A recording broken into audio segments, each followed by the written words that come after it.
team that can hit. What is should be an exciting one for the fans that come in here. How do you approach that as a coach and for a pitching staff? Yeah, I mean, I think Alabama can really hit. I think these guys are super physical. Ballpark's going to play small, so you just got to. I mean, executed pitches get every hitter out. Most of the time. So you can't get caught up in trying to avoid mistakes, because then you make mistakes, or you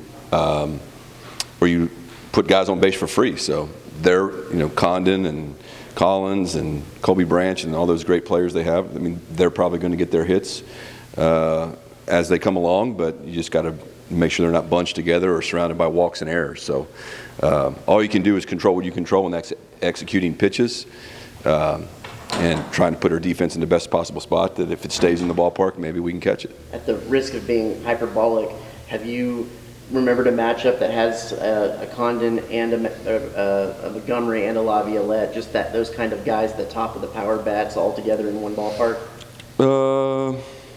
I mean, I'm sure there's been one in my career with those level of players. I mean, I was in the ACC with Jason Varitek and Garcia Parra and at Georgia Tech, and that was long 30 years ago almost. And last year you had games in which you had the Florida kid who's with the Rangers now with Tommy White and Cruz and Caglione. So yeah, they're out there. I mean, there's great players. There's just more great players now. And it's not just Condon and Jason and Braden. It's all the guys. It's the supporting cast. When it's one great player and everybody else is just okay, you can deal with it. But when you have such a great supporting cast, again, I go back to our team. The secret sauce to our team, it's not a secret. The really good coaches notice it. It's not just the first three guys. It's everybody else, and that's what you want. You want a complete offense, because everybody's human. And the days that you don't want to be an offense, if two guys don't hit, you don't want to be a team that isn't able to score. You want to be able to produce offense throughout the whole lineup. When you watch a guy like Condon and you prepare for him, what is it that makes him so special at the plate, and how do you go about putting together a game plan to attack someone who's having a year like he is? Yeah, I mean, he's a good hitter. I mean, that's the thing. He's a good hitter. He uses the whole field for the most part.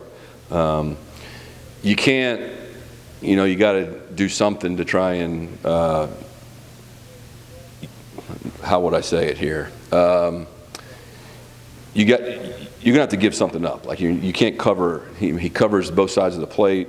He handles off-speed pitches. You're not gonna. He swings in 3-0 counts. They're gonna give him a chance to swing. So you just have to limit damage by the people around him. I truly think that.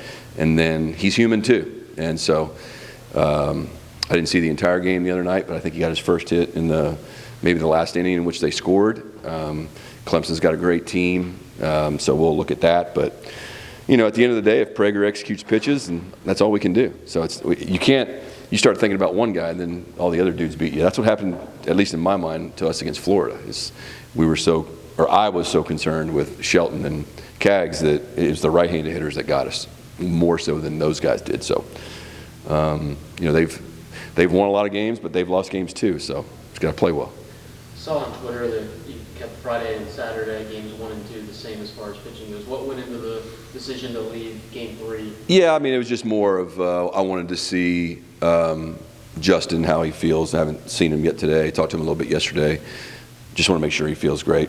More than likely it'd be Lampkin, but at the same time, if we had a chance to win a series and it meant using him before the third game, then we could potentially do that. Especially if it's on the same day, then we'll do it. With weather, what are the conversations like right now? I mean, still over 24 hours from the game. Yeah. When can you expect to make a decision on that? Yeah, we'll make a decision sometime tomorrow. Southeastern Conference, as we learned last year, they have the final vote. So we can't make that call without consulting with them.